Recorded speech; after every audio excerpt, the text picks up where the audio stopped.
Scooty की rim में ये होल क्यों होते हैं, और अगर किसी बच्चे का जन्म आसमान में उड़ते इंटरनेशनल विमान में हो जाए तो उस बच्चे को किस देश की नागरिकता मिलती है, और एक ऐसी औरत जो निकल गई अपना पूरा ही घर। ऐसे ही रोचक और इंटरेस्टिंग फैक्ट्स को जानने के लिए वीडियो को पूरा जरूर देखिएगा।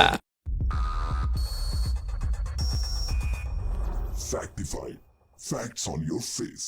फैक्ट नंबर 10, स्कूटी की रिम में ये छेद क्यों होते हैं? ये आपने कभी नहीं सोचा होगा, क्योंकि हमें तो सिर्फ स्कूटी चलाने से मतलब है। लेकिन अब आप जान लीजिए, असल में जिन होल्स की बात मैं कर रहा हूँ उन्हें लग होल्स कहा जाता है, और कायदे से इन लग होल्स के 3 काम होते हैं। पहला काम है एयर फ्लो, यानी जब गाड़ी चलाते वक्त आप हवा से बातें करते हैं तो उस समय अगर आप अपने 2 व्हीलर को किसी टर्न पर नीचे की तरफ लीन करते हैं तो आपकी स्कूटी के पहिए में ये होल नहीं है, तो हवा के तेज प्रेशर से आपका फ्रंट व्हील डिसबैलेंस हो सकता है। इसलिए होल्स ही पहियों को बैलेंस करते हैं। अब दूसरा रीजन ये है कि इससे आपके व्हीकल का माइलेज टॉप पर रहता है, क्योंकि होल्स की वजह से टायर का वेट कम होता है। और ये बात तो हम सभी जानते हैं कि गाड़ी के टायर जितना ज्यादा लाइट वेट होंगे, गाड़ी तेल उतना ही कम पिएगी। और तीसरा है कॉस्ट कटिंग, यानी ऑटोमोबाइल कंपनी जब इन व्हील्स को बनाती है तो उसमें से इन्हें हर व्हील से 2 रुपए बच जाते हैं। और यही वजह है कि एलॉय व्हील फैशन में और ट्रेंडिंग में है। लेकिन कार्स में इस तरह के व्हील होना उनके पहियों की गर्मी को कम करना होता है। फैक्ट नंबर 9, आपने ईंट और सीमेंट से घर बनते तो देखे ही होंगे, लेकिन क्या कभी आपने लोहे के कंटेनर से घर बनते देखा है? नहीं ना? नहीं। असल में टेक्सास के ह्यूस्टन शहर में रहने वाले एक शख्स ने शिपिंग कंटेनरों से अपने सपनों का घर बनाया है। ये घर लोहे के बड़े बड़े बक्सों जैसा दिखता तो जरूर है, लेकिन इसके अंदर तमाम तरह की सुविधाएं मौजूद हैं। इस घर के मालिक का नाम है विल ब्रियॉक्स। उन्होंने ह्यूस्टन शहर के मैगोवन स्ट्रीट पर 11 शिपिंग कंटेनरों से 3 मंजिला घर बना डाला। खास बात ये है कि 2500 स्क्वायर फीट में बने इस घर पर आग, तूफान और पानी का भी कुछ असर नहीं होता।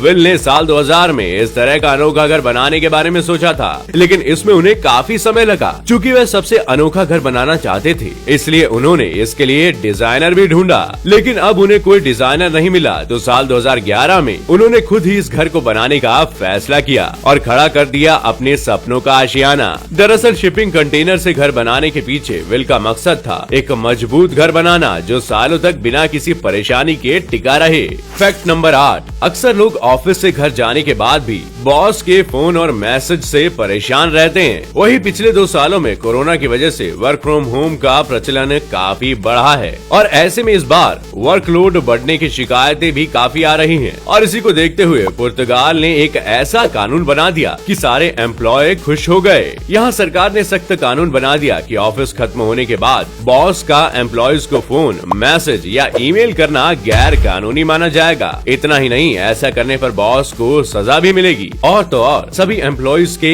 इंटरनेट और बिजली बिल का भी भुगतान कंपनी ही करेगी। सिर्फ यही नहीं, अभी और सुनिए, नए नियमों के हिसाब से अगर किसी कर्मचारी का बच्चा छोटा है तो वो अपने बच्चे की उम्र 8 होने तक वर्क फ्रॉम होम कर सकता है। फैक्ट नंबर 7, अपना फ्यूचर सिक्योर करने के लिए हर कोई इंश्योरेंस करवाता है ताकि जरूरत पड़ने पर इसका इस्तेमाल किया जा सके। कभी कभी जरूरत पड़ने पर इंश्योरेंस के पैसे निकालने के लिए लोग तरह तरह की तरकीबें भी लगाते हैं, और ऐसे ही लालच ने एक ऐसा फ्रॉड करवा दिया जिसकी चर्चा पूरी दुनिया में हो गई है। असल में साल 2014 में हंगरी में सेंडर नाम के एक आदमी ने 24 करोड़ पाने के लालच में ट्रेन से अपने हाथ पैर ही कटवा डाले ताकि बीमा कंपनी से पैसा ले सके। लेकिन उसके बाद जब बीमा कंपनी पैसा देने के लिए जांच कर रही थी तो कंपनी को उसकी धोखाधड़ी के बारे में पता चल गया, और उसके बाद सेंडर के हाथ कुछ लगा ही नहीं, उल्टा उसे कोर्ट से 2 साल की कैद और 4,71,000 का जुर्माना अलग से भरना पड़ा। फैक्ट नंबर 6, दुनिया में एक ऐसी अजीब घड़ी है जिसमें कभी 12 नहीं बजते। ये जानकर आपको यकीन नहीं हो रहा होगा, लेकिन ये सच है। जी हाँ, इस घड़ी में 12 अंक ही नहीं है, और इसमें 11 के बाद सीधा 1 बजता है। दुनिया की ये विचित्र घड़ी स्विट्जरलैंड के सोलोथर्न शहर में टाउन स्क्वायर पर लगाई गई है। इस घड़ी में सिर्फ 11 अंक हैं, उसमें नंबर 12 नहीं दिया गया है। स्विट्जरलैंड में कई और भी ऐसी घड़ियां हैं जिनमें 12 नहीं बजते। इस शहर की खास बात ये है कि यहाँ पर लोगों को 11 नंबर बेहद पसंद है। यहाँ पर सभी चीजों का डिजाइन 11 नंबर के आसपास ही घूमता है। सोलोथर्न शहर में चर्च और चैपल भी 11-11 ही हैं। इसके साथ ही टावर, म्यूजियम और झरने भी 11 नंबर के हैं और ये 11 नंबर वहाँ के लोगों को इतना भाता है कि ये लोग अपना 11th बर्थडे काफी धूमधाम से मनाते हैं। फैक्ट नंबर 5, आज के टाइम में लोग पैसा कमाने के लिए रात दिन काम कर रहे हैं, लेकिन काम की वजह से उनकी नींद नहीं पूरी हो पाती। तो इसी समस्या को खत्म करने के लिए एक ट्रैवल कंपनी ने एक ऐसी अनोखी सेवा शुरू की है जिसमें आप अपनी नींद पूरी कर सकते हैं। असल में ये अनोखी सर्विस हांगकांग में शुरू की गई है। इस कंपनी का नाम उलू ट्रेवल्स है। ये कंपनी यात्री को बिठाकर शहर के 47 किलोमीटर का चक्कर 5 घंटे में पूरा करती है और यात्री को जहाँ से पिक किया है वहीं पर लाकर छोड़ देती है, ताकि यात्रा के दौरान यात्री चैन की नींद ले सके। वाह, ये वाकई कमाल का काम कर रही है।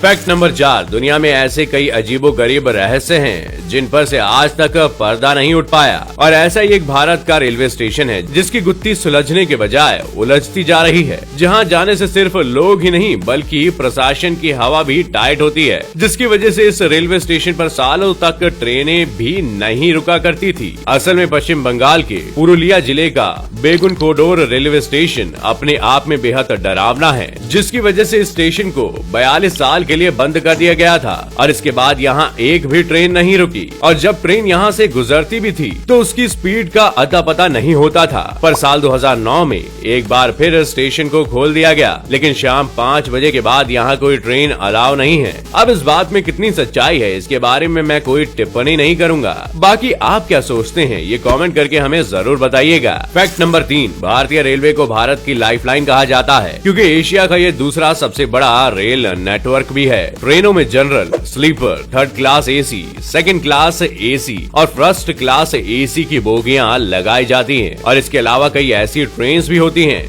जो पूरी तरह से एसी होती हैं। लेकिन क्या आप जानते हैं कि भारत की पहली एसी ट्रेन कब चली थी? तो आपको जानकर हैरानी होगी कि इसकी शुरुआत 93 साल पहले हुई थी, जिसका नाम फ्रंटियर मेल था। लेकिन सवाल तो ये आता है कि उस टाइम इस ट्रेन को ठंडा कैसे किया जाता था? तो होता ये था कि उस समय बर्फ की सिल्लियों से ट्रेन को ठंडा रखा जाता था। एसी कोच के नीचे बॉक्स में बर्फ रखी जाती थी और फिर पंखा लगा दिया जाता था। इस पंखे की मदद से एसी कोच को ठंडा किया जाता था। तो अब आप कह सकते हैं कि ये उस टाइम की निंजा टेक्निक थी। फैक्ट नंबर 2, अगर किसी बच्चे का जन्म आसमान में उड़ते इंटरनेशनल विमान में होता है तो ऐसे में उस बच्चे का जन्म स्थान और उसकी नागरिकता कहाँ की होगी? ये तो आपने पक्का कभी नहीं सोचा होगा। तो सबसे पहले ये जान लीजिए कि भारत में 7 महीने या उससे ज्यादा की प्रेग्नेंट महिला की हवाई यात्रा पर रोक है। हाँ, लेकिन कुछ स्पेशल सिचुएशन में वो ट्रैवल कर सकती है। अब अगर ऐसे में कोई महिला भारत से लंदन जा रही प्लेन में बच्चे को जन्म देती है तो सवाल बनता है कि उस बच्चे का बर्थ प्लेस और सिटीजनशिप कहाँ की होगी? असल में इस तरह के मामलों में ये देखना पड़ेगा कि बच्चे का जन्म जिस समय हुआ है उस समय प्लेन कौन से देश की सीमा में उड़ रहा था और जिस देश में प्लेन लैंड करता है उस देश की एयरपोर्ट अथॉरिटी से बर्थ सर्टिफिकेट से रिलेटिव डॉक्यूमेंट ले सकते हैं। इसके अलावा बच्चे के पास अपने माता पिता की नेशनैलिटी हासिल करने का भी अधिकार रहता है। तो अब आपको समझ आ गया होगा। फैक्ट नंबर 1, दुनिया में कई लोग ऐसे हैं जो अपनी अजीबोगरीब हरकतों की वजह से चर्चा में रहते हैं। अब इसी बात पर आपको इनसे मिलवाते हैं। असल में ये निकोल हैं और ये एक ऐसी लत से घिरी हुई हैं जिसकी वजह से ये 3 स्क्वायर फीट की दीवार एक हफ्ते में खा जाती हैं। लेकिन वो ऐसा करती क्यों हैं? तो इन मोहतरमा को अपने घर की सूखी दीवारों की खुशबू इतनी भा जाती है कि ये पूरी की पूरी दीवार ही सफा चट कर देती है। इससे मुझे नहीं पता कि नुकसान क्या है, पर इनका खर्चा तो बहुत ज्यादा है। तो दोस्तों, आज के सफर में बस इतना ही। उम्मीद है फैक्ट्स के इस रोमांचक सफर ने आपके ज्ञान को बढ़ाया होगा और आपको कुछ नया सीखने को मिला होगा। अगर आपको ये वीडियो पसंद आया तो वीडियो को लाइक शेयर करना ना भूलें और अगर आप चैनल पर नए हैं तो चैनल को सब्सक्राइब जरूर करें और अगर आप ये वीडियो फेसबुक पर देख रहे हैं तो हमारे पेज को लाइक करें। मैं फिर मिलूंगा ऐसे ही इंटरेस्टिंग फैक्ट्स के साथ। आपका बहुत बहुत शुक्रिया।